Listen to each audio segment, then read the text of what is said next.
أعوذ بالله من الشيطان الرجيم بسم الله الرحمن الرحيم إن الله وملائكته يصلون على النبي يا أيها الذين آمنوا صلوا عليه وسلموا تسليما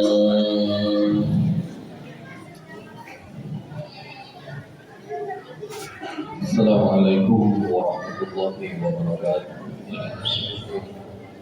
الله أكبر الله أكبر الله أكبر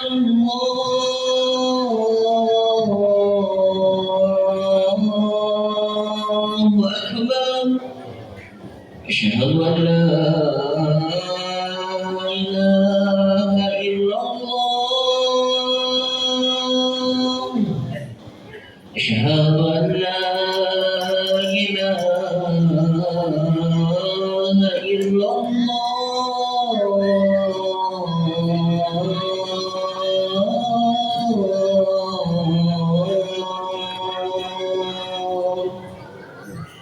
أشهد أن محمد رسول الله أشهد أن محمد رسول الله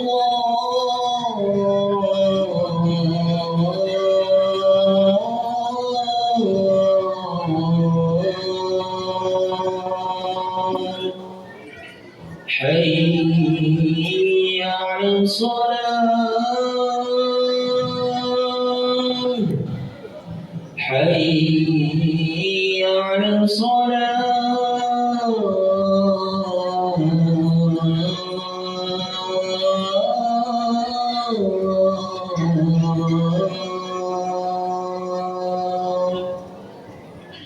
حي على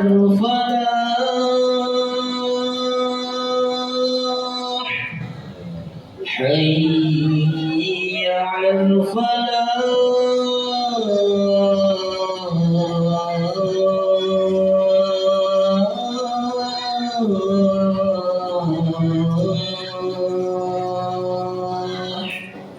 الله أكبر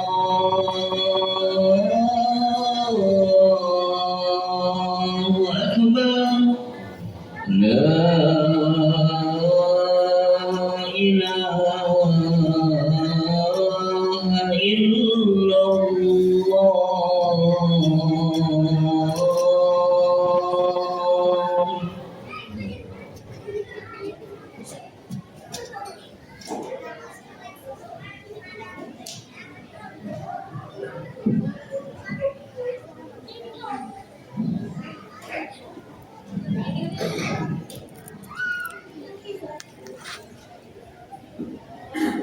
إن الحمد لله نحمده ونستعينه ونستغفره ونعوذ بالله من شرور أنفسنا وسيئات أعمالنا من يهد الله فلا مضل له ومن يضلل فلا هادي له أشهد أن لا إله إلا الله وحده لا شريك له وأشهد أن محمدا عبده ورسوله لا نبي بعده اللهم صل وسلم وكرم وعظم على سيدنا وحبيبنا وشفيعنا وقرة أعيننا ومولانا محمد صلى الله عليه وعلى كل رسول أرسله فيا عباد الله أوصي نفسي وإياكم بتقوى الله اتقوا الله اتقوا الله اتقوا الله حق تقاته ولا تموتن إلا وأنتم مسلمون قال الله تعالى في كتابه الكريم وهو أصدق القائلين قل هو الله أحد الله الصمد لم يلد ولم يولد ولم يكن له كفوا أحد.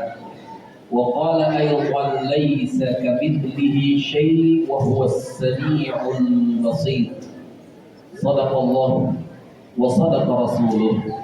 Ma'asyiral hadirin sidang Jumat yang semoga kita senantiasa dirahmati Allah Subhanahu wa taala. Bahwasannya kita diciptakan oleh Allah Subhanahu wa taala tidak lain dan tidak bukan keberadaan kita di atas muka bumi ini adalah agar kita diperintah Allah untuk menyembahnya, untuk beribadah kepadanya, tidak ada yang lain. Maka visi misi kita sebagai makhluknya, sebagai hambanya, hanyalah untuk senantiasa taat menyembah Allah, beribadah kepada Allah Subhanahu wa ta'ala. Dalam persoalan ketaatan, dalam persoalan ibadah kita kepada Allah Subhanahu wa ta'ala, maka ada beberapa perkara yang perlu kita perhatikan agar ibadah kita diterima, agar ibadah kita benar-benar mendapatkan pahala dari Allah Subhanahu wa ta'ala. Yang pertama, soal ibadah kita yang harus kita perhatikan adalah tentang akidah kita, tentang ketauhidan kita, tentang menyembah kepada siapa yang memerintahkan kita untuk beribadah, yaitu Allah Subhanahu wa ta'ala. Akidah yang dibawa oleh baginda Rasulullah sallallahu alaihi wasallam yang menghapus seluruh kemusyrikan yang datang sebelum diutusnya beliau menjadi nabi. Bahwa beliau dan seluruh nabi-nabi yang diutus oleh Allah Subhanahu wa taala membawa ajaran yang sama, yaitu Islam, membawa agama yang sama, yaitu Islam. Inna dina 'indallahil Islam. Satu-satunya agama yang diridhoi Allah Subhanahu wa ta'ala adalah agama Islam. Maka tidak ada nabi, tidak ada rasul yang diutus di atas muka bumi ini kecuali mereka beragama Islam, kecuali mereka mengajarkan tentang agama Islam. Apa pokok ajaran Islam ini? Apa pondasi asas utama ajaran Islam ini? Adalah menyembah kepada yang esa, menyembah kepada Allah Subhanahu wa ta'ala yang tidak serupa dengan seluruh ciptaan-ciptaan. Oleh karena itu Allah Subhanahu wa ta'ala di dalam surah Asy-Syura berfirman, laisa kamitslihi syai', bahwa dia tidak serupa dengan seluruh apapun, dengan seluruh makhluknya, dengan seluruh ciptaannya, baik dari satu segi maupun seluruh segi keserupaannya. Tidak ada yang sama makhluknya dengan Allah Subhanahu wa ta'ala. Maka zatnya berbeda dengan zat seluruh makhluk, maka sifatnya tidak sama dengan seluruh sifat makhluk, dan perbuatannya pun tidak sama dengan seluruh perbuatan-perbuatan makhluk-makhluknya. Inilah wahdaniyahnya Allah, inilah keesaan Allah Subhanahu wa ta'ala. Maka tidak boleh kemudian orang menyamakan Tuhannya dengan makhluknya. Tidak boleh meyakini ada zat yang sama dengan zat Allah. Tidak boleh meyakini ada sifat yang sama dengan sifat Allah Subhanahu wa ta'ala. Maka tidak disifati Tuhan dengan ngantuk, dengan tidur, dengan lapar, dengan duduk, dengan bersemayam. Tuhan berbeda dengan seluruh makhluk-makhluknya, tidak sama sekali dengan seluruh makhluknya. Bahkan sifat-sifatnya pun tidak boleh disamakan. Dalam hal ini ada seorang ulama salaf namanya Al-Imam Abu Ja'far Al-Tahawi. Beliau menulis kitab namanya Al-Aqidah At-Tahawiyah, masyhur di kalangan kaum muslimin. Dari ujung timur sampai ujung barat, di dunia pesantren, di perguruan-perguruan tinggi Islam baik dalam maupun luar negeri, kitab ini diajarkan standar akidah ahli sunnah wal jamaah. Di dalamnya ditulis, mahma tasawwarta bibalik wallahu bikhilafi dzalik wa man wasafa Allah bima'nan min ma'anil bashar faqad kafar. Barang siapa yang mensifati Allah Subhanahu wa ta'ala dengan sifat-sifat makhluk, mensifati Allah dengan sifat-sifat manusia, maka dia sudah bukan seorang muslim lagi.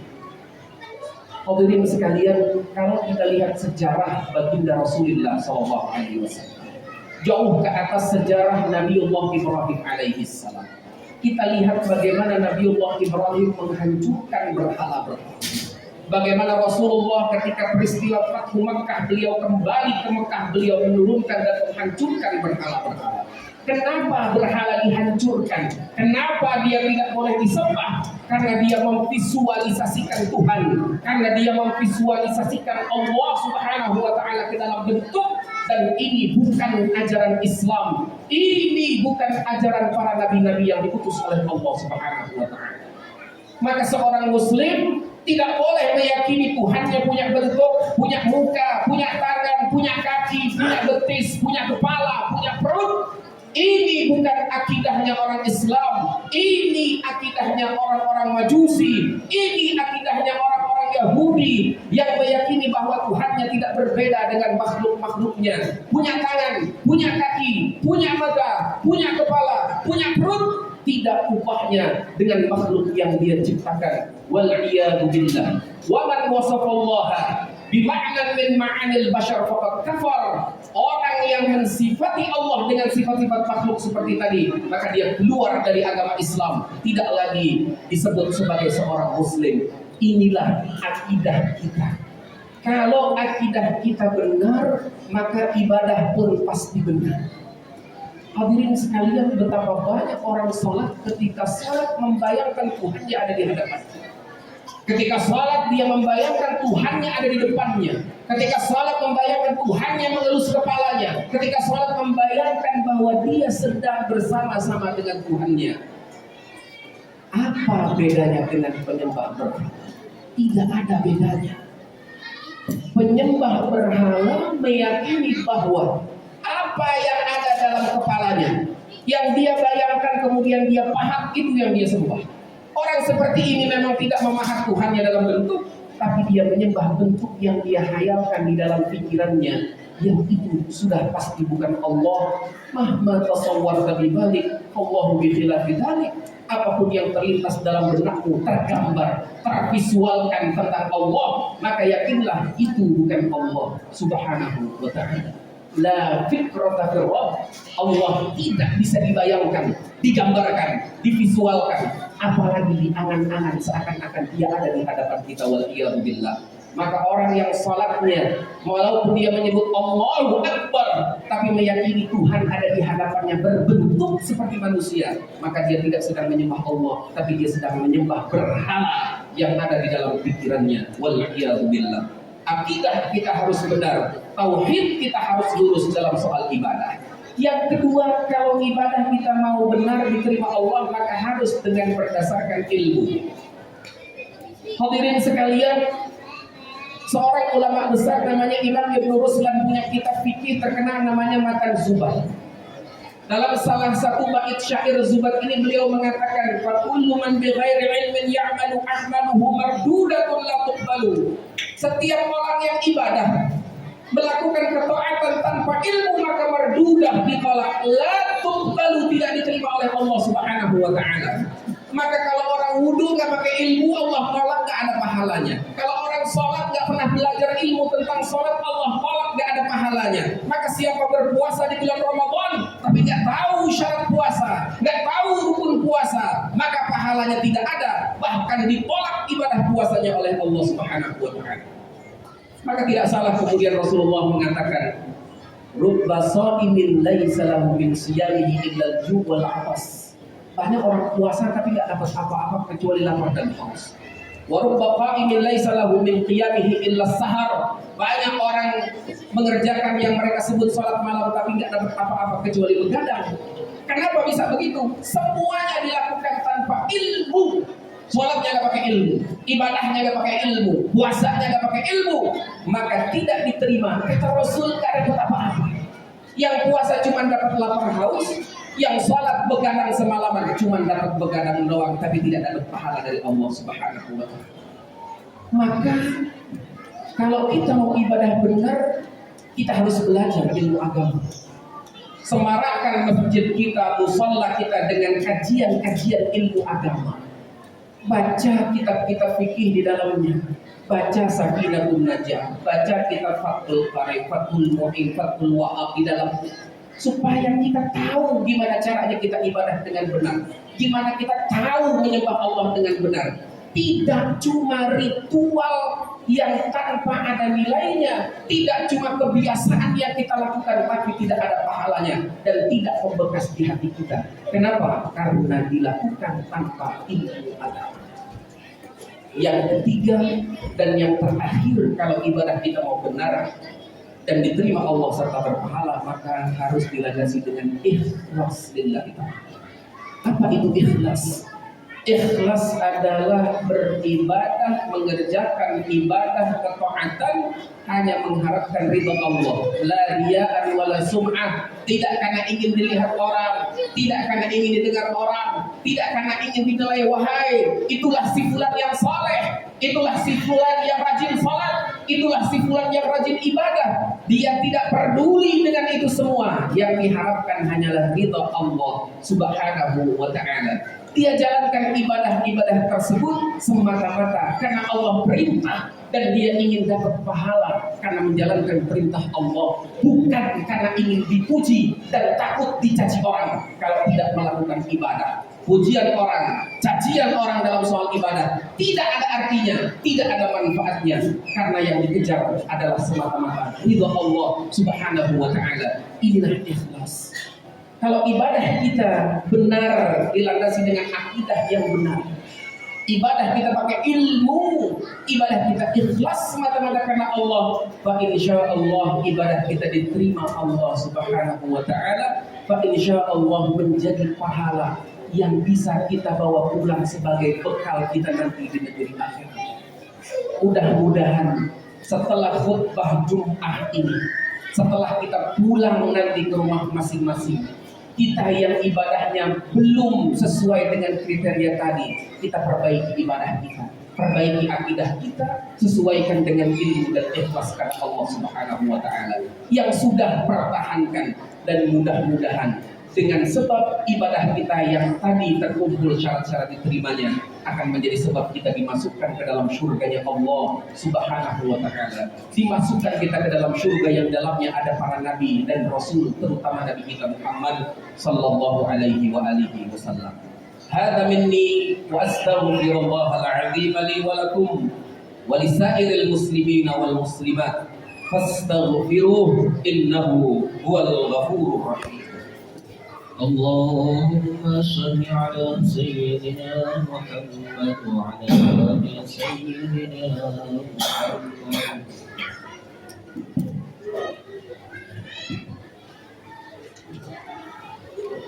الحمد لله رب العالمين وبه نستعين على أمور الدنيا والدين والصلاة والسلام على أشرف المرسلين سيدنا ومولانا محمد وعلى آله وأصحابه الطيبين الطاهرين.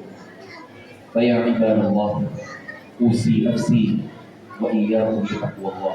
اتقوا الله اتقوا الله اتقوا الله حق تقاته ولا تموتن إلا وأنتم مسلمون. واعلموا أن الله أمركم بأمر بدأ فيه بنفسه وقن بملائكته المسبحة بقدسه ولم يزل قائلا عليما إن الله وملائكته يصلون على النبي يا أيها الذين آمنوا صلوا عليه وسلموا تسليما. ورضى الله عن أربعة الخلفاء الراشدين أبي بكر وعمر وعثمان وعلي وعن بقية أصحاب رسول الله أجمعين ونحن معهم في الجنة برحمتك يا أرحم الراحمين. اللهم اغفر للمسلمين والمسلمات المؤمنين المؤمنات الأحياء منهم والأموات إنك سميع قريب مجيب الدعوات ويا قاضي الحاجات ربنا اغفر لنا ذنوبنا ولوالدينا وارحمهم كما ربونا صغارا. اللهم انصر إخواننا المسلمين في سمطرة وأجه. اللهم ارفع عنهم البلاء، اللهم ارفع عنهم المصيبة برحمتك يا عزيز يا جبار يا رب العالمين. ربنا آتنا في الدنيا حسنة وفي الآخرة حسنة وقنا عذاب النار. عباد الله إن الله يأمركم بالعدل والإحسان وإيتاء ذي القربى وينهى عن الفحشاء والمنكر والبغي. أقيموا الصلاة.